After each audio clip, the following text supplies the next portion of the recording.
ख्याल रहे, ये पैगाम हर सूबा, हर गांव, हर शहर के हाकिम के पास वक्त पर पहुंचे। सबको फौरन खबर मिलनी चाहिए कि तीर्थ कर अब हटा दिया गया है। अब से किसी भी हिंदू से जियारत पे जाते वक्त लगान नहीं वसूला जाएगा।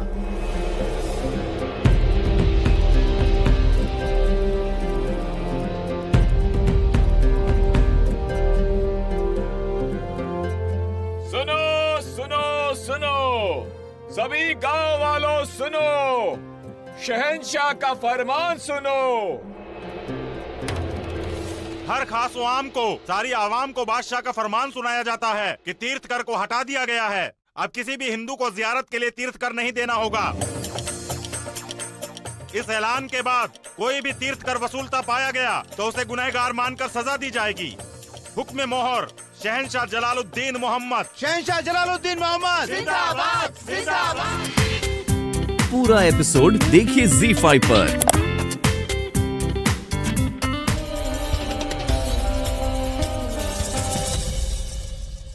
प्रणाम कुंवर, एक संदेश है। तुम्हारा मुख बता रहा है कि संदेश विचित्र है। बताओ। हुकुम, मैं अभी अभी आगरा से आ रहा हूँ। सुना है मुगल बादशाह जलाल ने हिंदुओं पर लगने वाले तीर्थ कर को हटा दिया है और हिंदू प्रजा उसकी जय जयकार कर रही है। तीर्थ कर हटा लिया? क्या कारण रहा होगा? लगान की इतनी हानि सहन करने के पीछे जलाल का क्या गुप्त उद्देश्य हो सकता है? हो सकता है कुंवर, जलाल का मन बदल रहा हो। हिंदुओं के प्रति सम्मान के भाव बढ़ रहे हैं उसके मन में। झूठ है ये, वो मुगल है। उसका उद्देश्य केवल भारतवर्ष पर राज करना है। अवश्य इस पाखंड के पीछे भी कोई राजनैतिक लक्ष्य होगा। हम ये तो नहीं जानते कि इसके पीछे कोई राजनीतिक चाल है या नहीं, परंतु इसका राजनीतिक लाभ जलाल को अवश्य मिलेगा। हिंदू उसके पक्ष में जाएंगे और हमारी समस्याएं बढ़ेंगी। यदि जलाल ने ये सब कुछ सोच समझ कर किया है तो निश्चित ही वो एक चतुर राजनीतिज्ञ, परंतु हमारे मन से उसके लिए भावनाएं बदलेंगी नहीं। वो एक विदेशी आक्रांता है, हमारी धरती पर अधिकार करना चाहता है। हम उसे खदेड़ कर अपने देश से, अपनी धरती से बाहर निकालेंगे। जब भी मिलेंगे चित शत्रु की भांति मिलेंगे। कुंवर प्रताप की जय! कुंवर प्रताप की जय! कुंवर प्रताप की जय! कुंवरी जोधा, एक शुभ समाचार है। ऐसा क्या समाचार है जो आप इतनी अधिक प्रसन्न हो रही हैं? आगरा से संदेश वाहक आया है। वो बाजार में मुनादी करवा रहे थे। शहंशाह ने मुगल सल्तनत में हिंदुओं पर लगने वाले तीर्थ कर को समाप्त कर दिया है और सब बहुत खुश हैं। शहंशाह ने तीर्थ कर हटा लिया। प्रजा पर बहुत बड़ा उपकार किया है उन्होंने। बहुत आशीष मिलेगा उन्हें।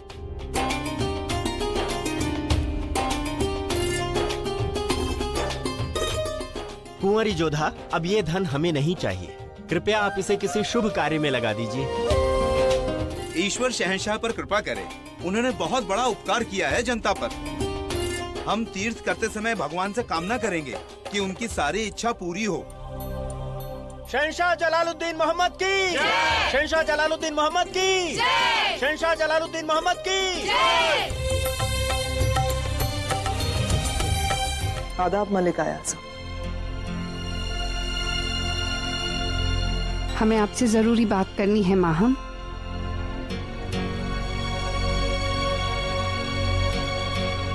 जरूर मलिक आयाज़म। माहम, जो कुछ भी हुआ उसका हमें अफसोस है।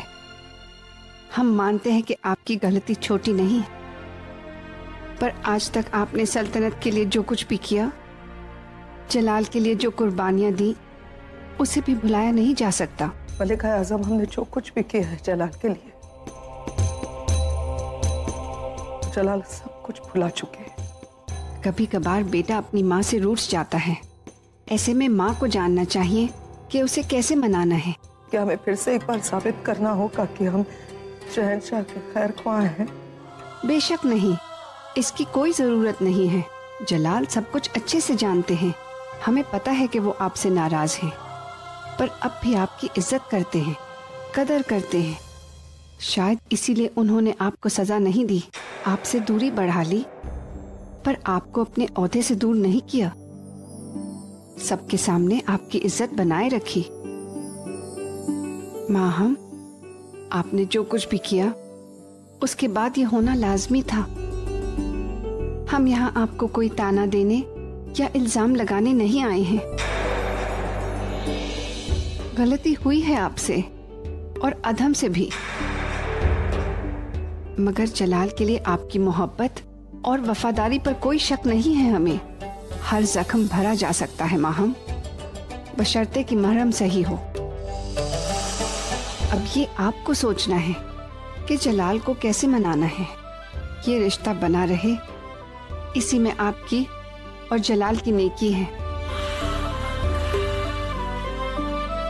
अब हम चलते हैं। उम्मीद है कि आप समझती हैं कि आपको क्या करना है। खुदा हाफिज। खुदा हाफिज।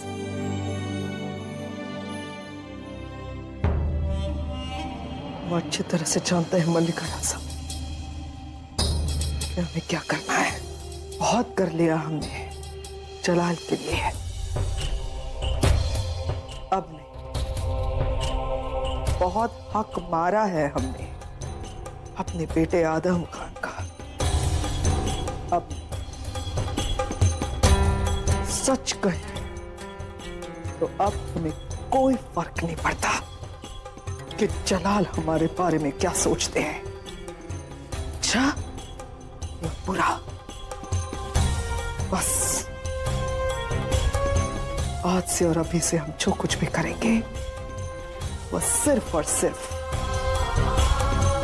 अपने बेटे आदम खान के मुस्तकबिल बनने के लिए करेंगे।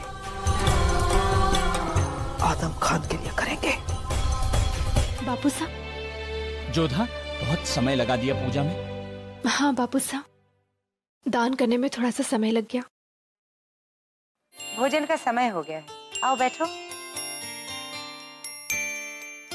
बापू साहब, हमसे बहुत बड़ी मूर्खता हो गई। अपने हट को हम सीमा से पार ले गए। हमने जो किया वो उचित नहीं था। क्या बात है? दीपक जलाने गई थी और ज्ञान का प्रकाश लेकर आई हो साथ।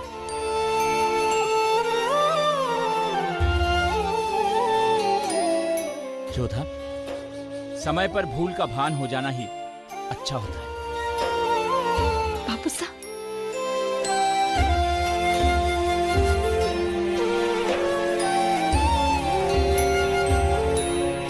हम अपनी भूल सुधारना चाहते हैं। हम आगरा वापस जाना चाहते हैं।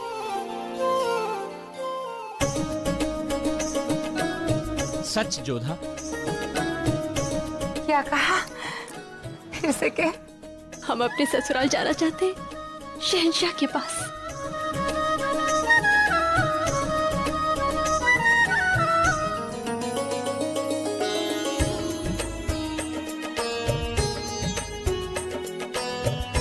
जोधा, तुमने हमारे मन पर से सारा बोझ उतार दिया। हम अभी प्रबंध करते हैं ताकि तुम प्रातः काल ही प्रस्थान कर सको। बापू साहब, हम आज रात्रि को ही प्रस्थान कर सकते हैं क्या? रात्रि को?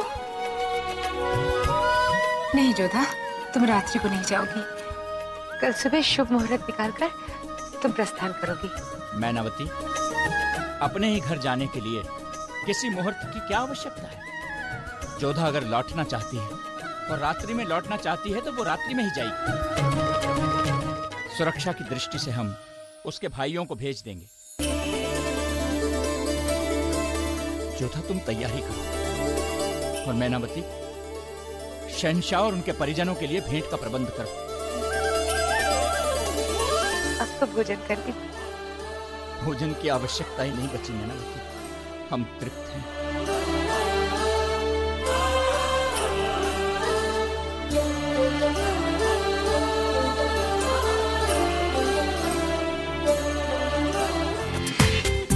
पूरा एपिसोड देखिए ZEE5 पर।